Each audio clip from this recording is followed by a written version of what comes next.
আজকে এখানে জামাতের আমির ছিলেন, আমাদের বিএনপির শীর্ষস্থানীয় নেতৃবৃন্দ এখানে ছিলেন, জাতীয় পার্টির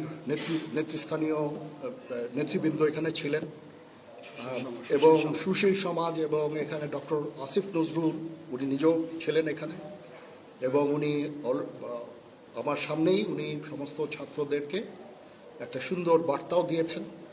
এবং আমি আশা করি যে ছাত্ররা সেই বার্তা শুনে ওনার কথা ওনাকে সবাই শ্রদ্ধা করে, ছাত্ররা শ্রদ্ধা করে, ওনার এই বার্তা শুনে তারা এই পরিস্থিতি নিয়ন্ত্রণে নিয়ে চলে আসবে এবং আমরা একটা সুন্দর একটা পরিস্থিতির দিকে আমরা এগিয়ে যাব ইনশাআল্লাহ।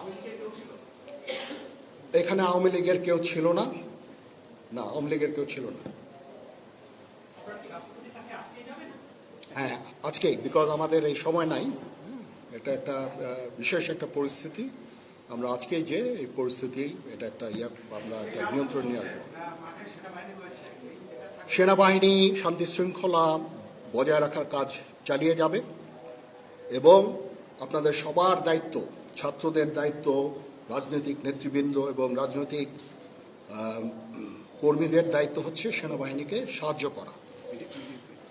এবং আপনারা মিডিয়ার মাধ্যমে আমাদেরকে এই যে একটু আমাদের সাহায্য করেন, সুতরাং আমরা তাহলে এই পরিস্থিতি নিয়ন্ত্রণ সহজেই নিয়ে আসতে পারব। না,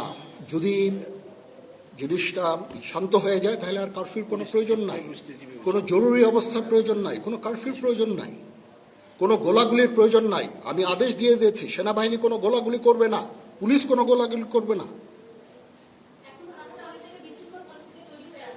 আমি আশা করছি যে আমার এই বক্তব্যের পরে